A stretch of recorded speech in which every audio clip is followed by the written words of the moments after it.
da doga nay kago kanda won doga kula yoga hingaci pat zam il faut se ay gonda mo ay gogadi aran goyo hankago kandirse won doga fisi birla irwo doga nay ko nuna go kandirse zam irwo ba da irdi ba da borgo kanno sinda bani daranka kura zinir gadu.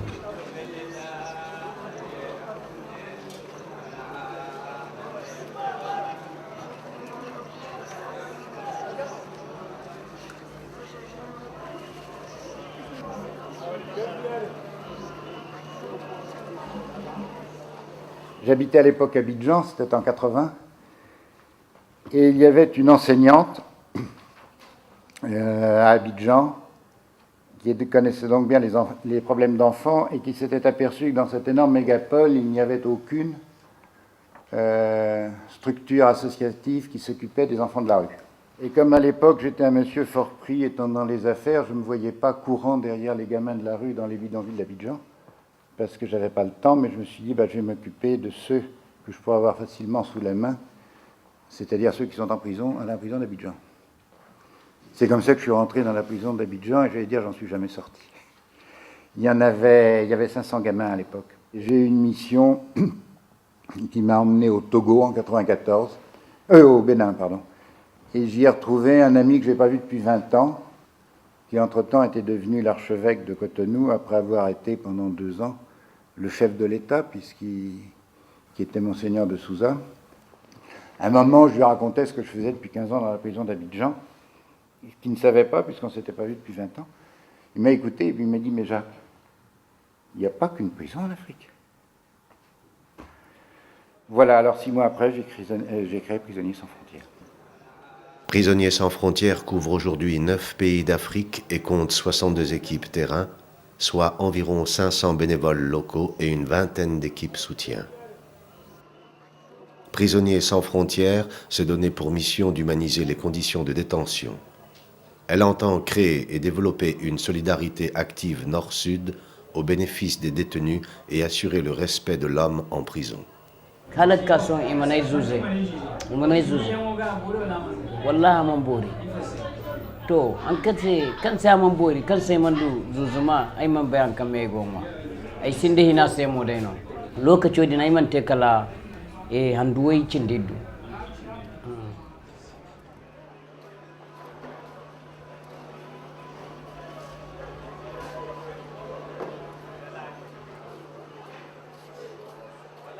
L'un des principes de base de Prisonniers sans frontières consiste à ne pas dénoncer ce qui est découvert lors des visites de prison.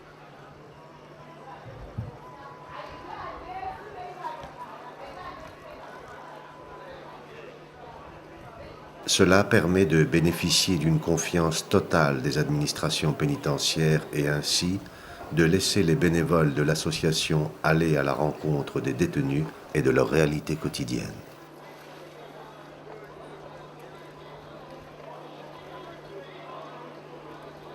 Ces photos d'archives, prises à la fin des années 1990, permettent de mesurer le chemin parcouru.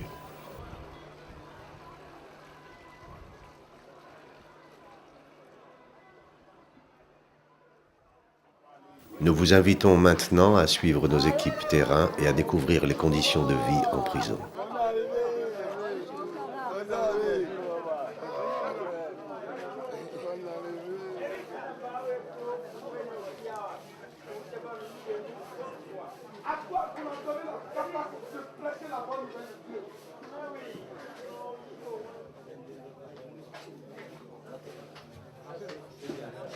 Deux brasseurs, quand on ferme, tout est fermé, la chaleur devient intense. Eh oui. Non, très souvent, moi j'ai vu ça dans les prisons d'Afrique, on met des brasseurs, mais il n'y a pas de courant d'air. Ah, c'est pas bien. C'est ouvert que d'un côté. Alors ça brasse de l'air chaud. Ça fait de l'air chaud, ça fait pas de l'air froid. Et donc c'est ici, c'est bien, parce qu'il faut qu'il y ait 2 côtés d'ouvert, sinon ça ne marche pas. La 98, Jean-Michel, ici. En 98. Bon, vous avez dit que la prison date de 1923. Eh oui, c'est sûr. qu'elle est petite pour le nom de...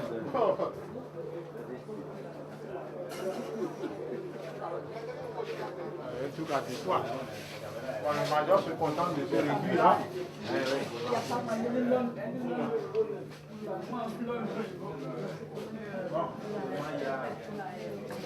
Il y en a là, des malades. Il y a que toi qui qui sont en cours de traitement. Bon, pour l'instant, il n'y a pas de malade. Il n'y a pas de malade.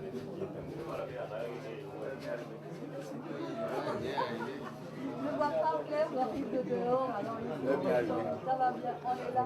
Maintenant, ça y est, on est là. Ce sont nos factures.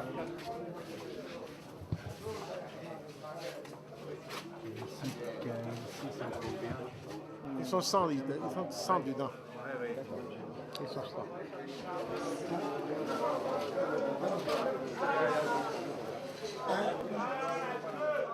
Une prison en Afrique, c'est une ou plusieurs cours entourées de bâtiments composés principalement de cellules collectives.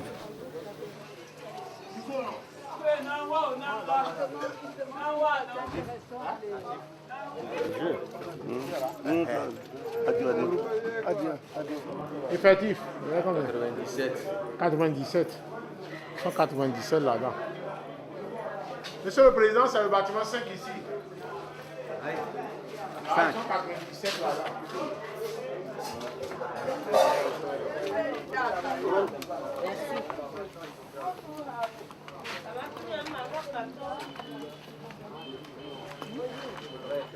Bonjour.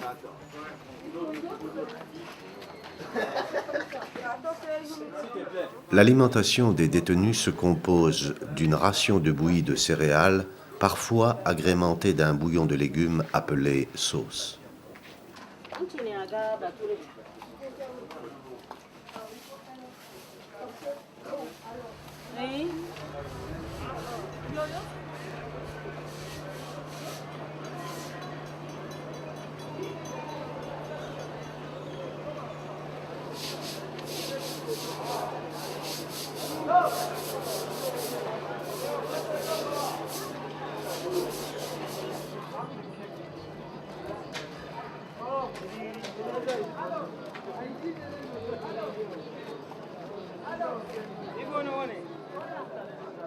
Les détenus sont enfermés la nuit. Mais pendant la journée, toute la vie s'organise comme une petite ville. Chacun s'active à la cuisine, à la lessive, au jeu, au travail manuel ou au palabre.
Mais domine toujours l'oisiveté et l'ennui, le tout sous une température oscillant entre 30 et 45 degrés.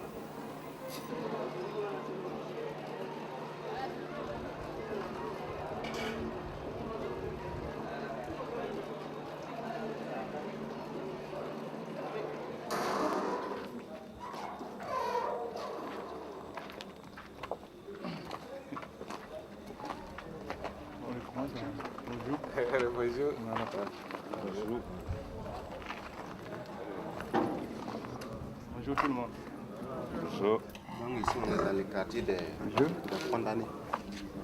Tous ceux qui sont condamnés à des peines privatives. Donc voici les différentes cellules.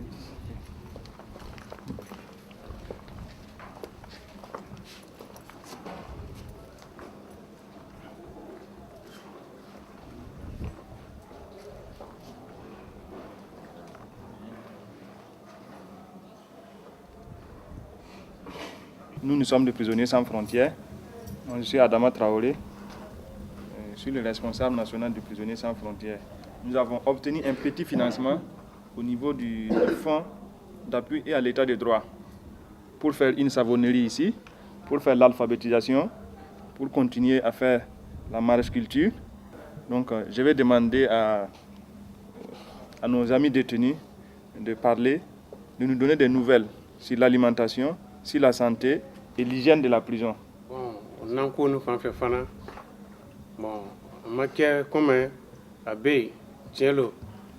Maintenant, lui, il estime que maintenant, là, il y en a même plus. Si vous pouvez nous aider pour qu'on puisse avoir encore la sauce. Bon, ce que nous, prisonniers sans frontières, nous pouvons faire pour qu'il y ait de la sauce chaque jour. Actuellement, on a fait un château d'eau. Il y a de l'eau, on peut faire du jardinage 12 mois sur 12. Donc nous allons remettre les moyens à l'équipe terrain qui va travailler de concert avec le comité de gestion pour qu'il y ait des légumes dans le jardin. Nous allons à Kaya, qui est à 100 km de Ouagadougou, pour visiter la maison d'arrêt et de correction. Kaya, c'était une maison d'arrêt qui était sans eau courante, sans électricité, et la prison a été construite dans une zone non lotie. La première fois que nous avons mis pied, nous sommes ressortis avec des larmes, parce qu'on a trouvé des détenus abandonnés qui étaient à 90% de la population carcérale était malade. À l'écoute des détenus, il est apparu que le problème le plus crucial dans les prisons était l'eau. Ainsi, forage de puits, construction de châteaux d'eau et évacuation des eaux usées furent et restent la priorité dont dépendent hygiène, santé et création d'activités maraîchères. La sous-alimentation est une réalité dans nombre de contrées d'Afrique, davantage encore en prison. La création de jardins maraîchers permet, par la production, d'améliorer les repas.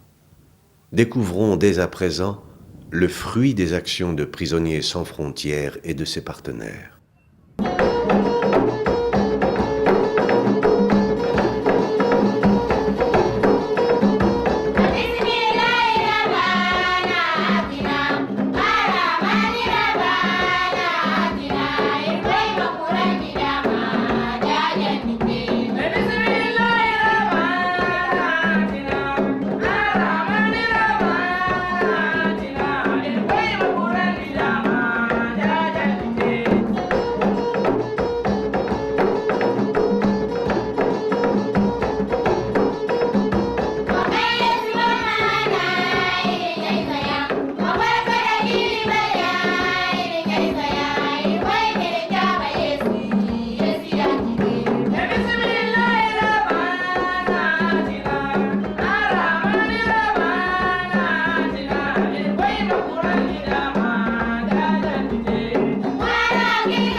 Ici, nous sommes précisément à Parakou où nous organisons un séminaire dans le cadre de la formation des équipes terrain et de l'administration pénitentiaire, donc les protagonistes qui agissent dans une prison.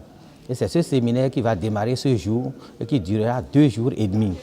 Le thème retenu cette année est la création des jardins maraîchers en prison et leur pérennité grâce au comité de gestion. Il faut se renseigner correctement sur la faisabilité de ce qu'on veut faire. Essayer de faire l'enquête sur les besoins de ceux qui vont consommer le produit. Sinon, vous allez fabriquer et vous n'allez pas couler. Un projet doit pouvoir donc durer, se développer et devenir autonome.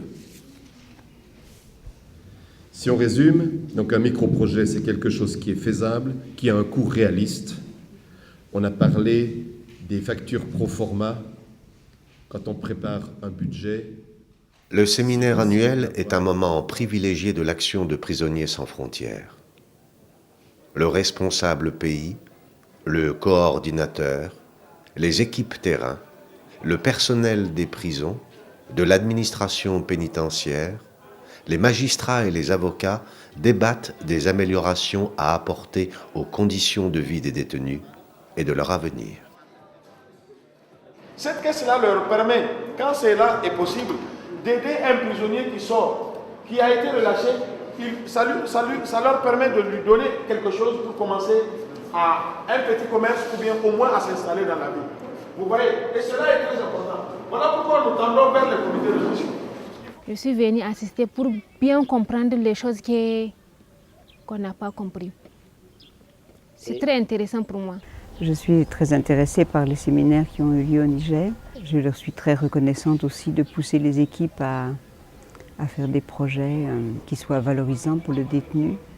J'aimerais qu'à travers tous ces projets, à travers toutes ces actions, soit rappelé sans cesse, développé et approfondi ce que j'ai senti être aussi le cœur de leur orientation, c'est-à-dire l'attention à la personne, le respect de la personne et le désir d'améliorer tout ce qu'il y a d'humain dans cette personne. Surtout concernant la communauté et la comité de gestion là. Tu vois, on va travailler avec le régisseur, l'équipe terrain. En plus, on va même plonger un détenu dedans. Vraiment, pour moi, il y a un lien entre nous, entre l'équipe terrain, le régisseur et le détenu. Vous voyez? Le séminaire se passe très très bien. Les équipes, disons les membres, tous les participants sont assez dégourdis et prêts à prendre les informations, surtout croyant que c'est un séminaire de formation que les animateurs sont là pour leur donner, alors qu'en réalité c'est eux-mêmes qui nous donnent. Nous arrivons à recevoir à partir de leur expérience tout ce qu'ils font, tout ce qu'ils ont, ce qu'ils disent, ce qu'ils voient, et ça se passe vraiment très bien. Les comités de gestion sont depuis plusieurs années opérationnels au Burkina Faso. Assistons à une de leurs réunions, à la prison de Ouagadougou, la Mako. Les comités de gestion nous permettent, c'est un groupe de personnages qui se réunissent pour voir comment fonctionnent les unités de production de la maison d'arrêt. Si je parle des unités de production, je veux parler du moulin, je veux parler des boutiques qui existent dans les maisons d'arrêt, je veux parler du jardin que grâce à Prisonniers sans frontières, dans tous les alentours des différentes prisons au Burkina, nous avons désormais des jardins maraîchage. C'était pour faire un récapitulatif des jardins depuis novembre à août. Au niveau des feuilles d'haricots, on a produit au total 624 kg. Aubergines, 574,5 kg.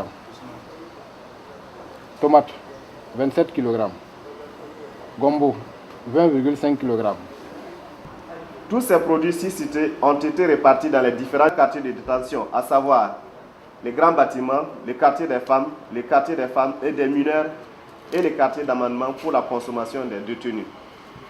À cette production s'ajoutent 195 kg de feuilles d'oseille, 100 kg de feuilles de haricots. Quand on se fait confiance, je crois qu'on peut travailler dans l'unité pour faire progresser tout ce que nous avons arrêté. Je crois que dans chaque structure, il faut en tout cas une réunion, un rassemblement pour chaque fois se concerter pour mieux voir ce qui va et ce qui ne va pas. La caractéristique fondamentale de nos comités de gestion est de réunir dans la même structure des représentants de l'administration pénitentiaire, des équipes terrain et des détenus. L'équipe terrain est jumelée avec une équipe soutien basée en Europe, qui apporte chaque mois l'argent nécessaire aux besoins de base des détenus et se tient informé de l'impact de son action. Un responsable pays, basé en Europe, visite 2 fois par an les prisons, suit l'avancement des projets et s'assure de la bonne destination des fonds perçus. Les donateurs individuels sont les acteurs incontournables de l'amélioration du quotidien. Dans chaque pays, un coordinateur est chargé d'animer les équipes terrain, de leur donner les moyens de leur action et d'en contrôler l'utilisation. Il est l'interlocuteur de l'administration pénitentiaire et des partenaires locaux. L'une des actions journalières de Prisonniers sans frontières est la visite et l'écoute des prisonniers. C'est à la prison de Niamey que l'équipe terrain de Prisonniers sans frontières a rendez-vous, dans le quartier des femmes.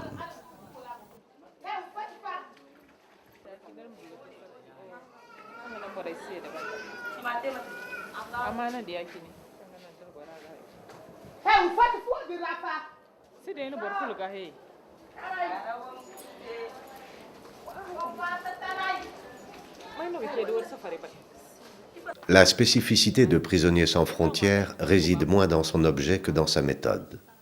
À la base de son action et pour chaque prison concernée, une équipe terrain constituée de quelques bénévoles locaux.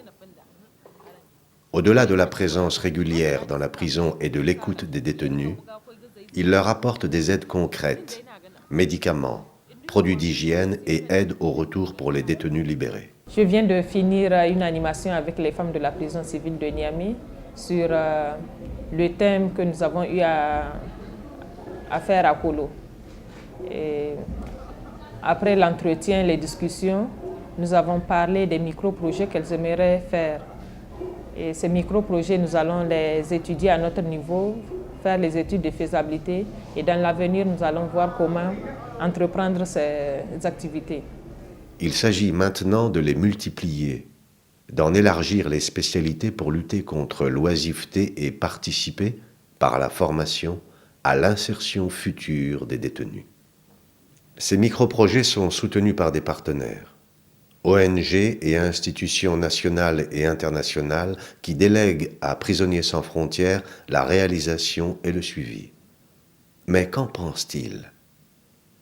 L'ambassade de France et l'Union européenne nous ont ouvert leurs portes.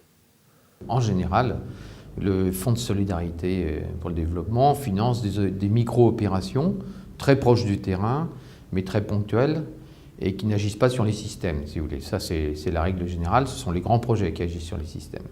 Dans le cas présent, on peut espérer que le projet va agir justement sur le système. Alors, l'originalité de ce projet, c'est qu'il remonte, l'idée, la demande, remonte de la base des prisonniers eux-mêmes. Ça veut dire qu'au Niger, on écoute les prisonniers. Ça veut dire qu'ils ont un moyen de communiquer et de faire remonter leurs besoins. Et là encore, Prisonniers sans frontières a su bien mettre en forme cette demande et la formater, j'allais dire, pour que la réponse soit adéquate. PRSF présente une certaine caractéristique que l'on ne retrouve pas dans toutes les ONG. C'est, je dirais, un esprit de bénévolat, un esprit, une très grande motivation de ses membres à tous les niveaux. PRSF a une vue extrêmement réaliste, que je partage d'ailleurs intégralement, sur les priorités en ce qui concerne le système pénitentiaire burkinabé. Aux yeux de Prisonniers sans frontières, nulle action n'est possible sans l'appui et l'aval des États. Nous avons longtemps considéré que les détenus, c'est des personnes qui sont à part et que c'est des personnes qui ont fauté et puis on les laisse là-bas. Mais depuis que les contacts ont été noués entre les responsables des maisons d'arrêt, c'est-à-dire les gardiens et les équipes terrain, parce qu'au départ, il faut l'avouer, il y avait quand même des petits... c'était des relations pas très faciles. Mais avec les rencontres organisées par Prisonniers sans frontières, les séminaires, les gens ont appris à se connaître. Donc à travers ces connaissances, les liens sont tissés et ça a permis au personnel même de surveillance de s'ouvrir à cette société, à la société civile représentée par les membres des équipes terrain. Et je pense que nous allons davantage vers une internationalisation, bien sûr, des normes de détention. Et je me réjouis que Prisonniers sans frontières collaborent toujours avec nous. Je souhaite que cette collaboration continue. Après 10 ans de travail sur le terrain, d'autres grands projets sont-ils à l'ordre du jour, Monsieur le Président? Eh bien, le premier projet, c'est de poursuivre dans la ligne que nous menons depuis 10 ans, c'est-à-dire tout d'abord d'implanter de nouvelles équipes dans de nouveaux pays. Il y a beaucoup de pays qui nous demandent de venir chez eux et de refaire la même expérience que celle que nous avons dans déjà 9 pays. Cela suppose évidemment à la fois de trouver des hommes capables de prendre en charge ces nouveaux pays, et ce n'est pas simple, et deuxièmement, de trouver également de l'argent pour alimenter les nouvelles équipes terrain. Les autres projets, eh bien, un projet qui nous tient à cœur depuis l'origine, c'est celui des mineurs. Pendant des années, nous avons implanté des quartiers des mineurs dans les prisons existantes, de manière à ce que les mineurs ne soient pas mélangés, que ce soit de jour ou de nuit, avec les adultes. Maintenant, nous nous orientons vers une nouvelle politique qui est, avec l'accord et l'appui des gouvernements, de créer des centres éducatifs pour mineurs qui soient complètement indépendants de la prison, en dehors de la prison, et qui prennent en charge la réinsertion des mineurs. Le deuxième grand projet que nous avons est relativement plus récent. Il touche à la détention préventive. Vous savez qu'en Afrique, eh bien, il y a un pourcentage très important de prévenus, c'est-à-dire de détenus qui ne sont pas jugés, et surtout, il y a des années et des années de détention préventive avant qu'un jugement n'intervienne. Donc, nous avons essayé de nous attaquer à ce problème en mettant en place 2 moyens.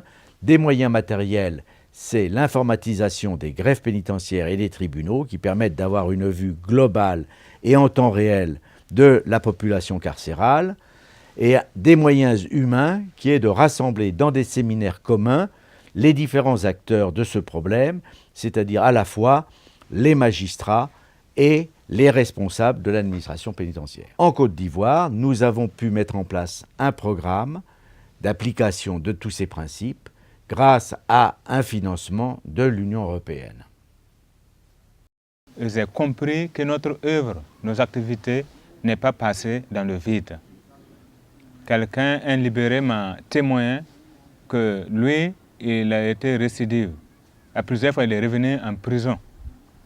Mais grâce à l'œuvre de PRSF qu'il a vue de ses yeux, il nous promet, il nous jure que désormais, il ne reviendra plus jamais en prison.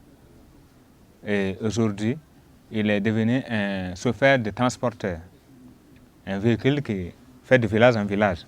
PRSF connaît les problèmes des prisons.